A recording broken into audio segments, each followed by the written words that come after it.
প্রতি সপ্তাহে নতুন নতুন ভূতের গল্প দেখতে সাবস্ক্রাইব করুন বাংলা ভূতের গল্প চ্যানেলটিকে।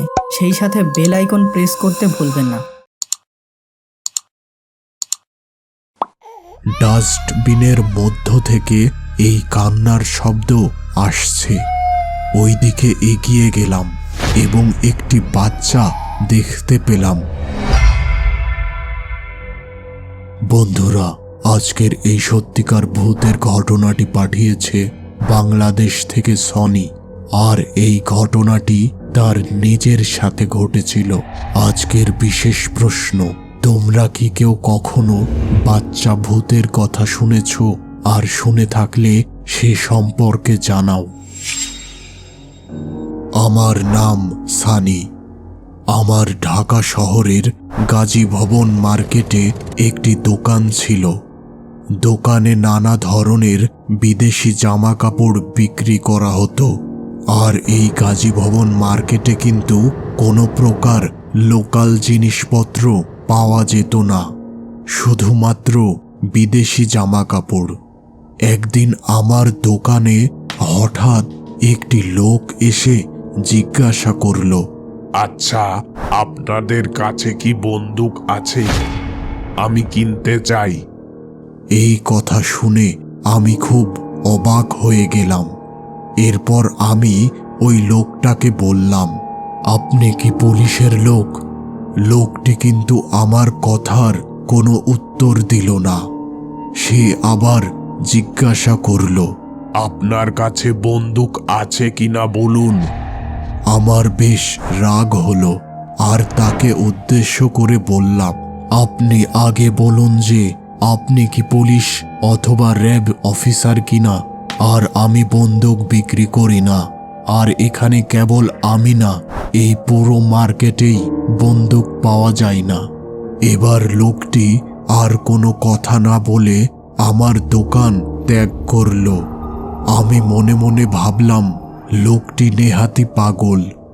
এবার আমি আবার দোকানের কাজে ব্যস্ত হয়ে পড়লাম। রাত প্রায় 12টা বাজে।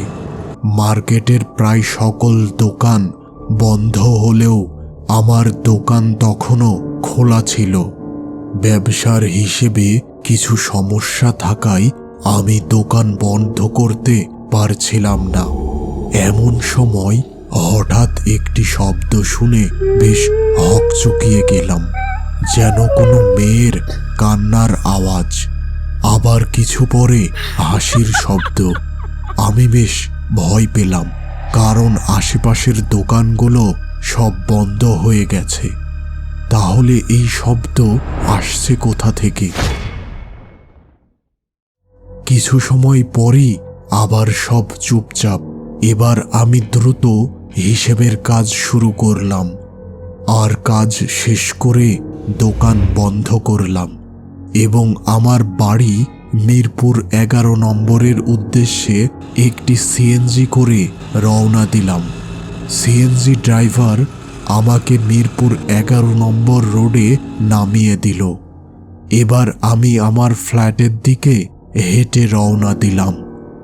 কিছুটা পথ এগোতেই একটি বাচ্চার কান্নার শব্দ শুনতে পেলাম।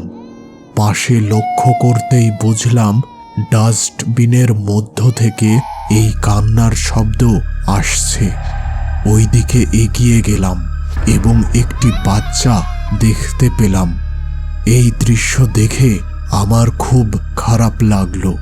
মনে মনে ভাবলাম, একজন মানুষ কিভাবে তার নিজের বাচ্চাকে এইভাবে ডাস্টবিনে ফেলে রেখে যায়।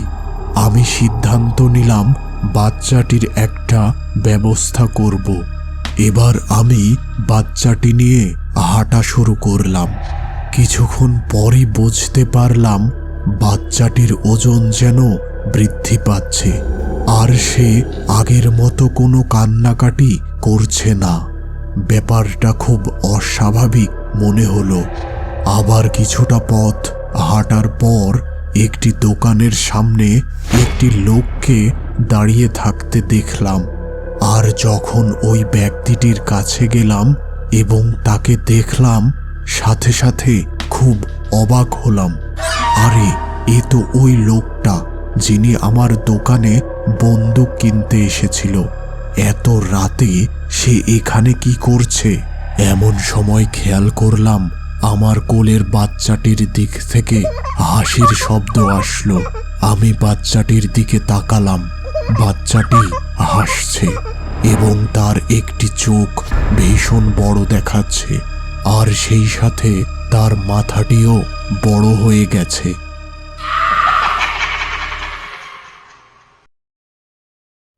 আমি বাচ্চাটির দিকে আর তাকাতে পারলাম না।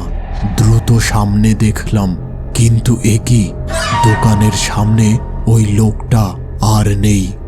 এবার আমি সেখানে ভয়ে কাঁপতে লাগলাম।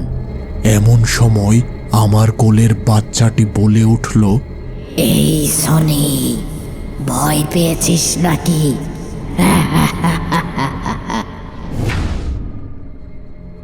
এবার আমার মনে হচ্ছিল এখানেই হয়তো আমি অজ্ঞান হয়ে যাব। দ্রুত আমি বাচ্চাটিকে পাশে ছুঁড়ে ফেলে দিয়ে বাড়ির দিকে দৌড় শুরু করলাম।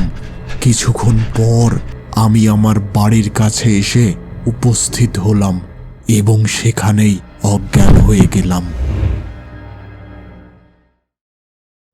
জ্ঞান যখন হলো তখন আমি নিজেকে আমার বিছানায় আবিষ্কার করলাম। বুঝলাম গত রাতে খুব জোর বেঁচে গেছি। এরপর অন্তত 1 মাস আমি আমার দোকানে যাইনি।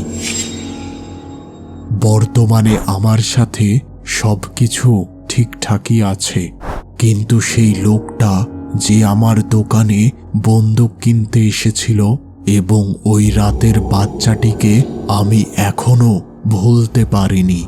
আজও ওই রাতের কথা মনে হলে আমার শরীর ভয়ে কেঁপে ওঠে।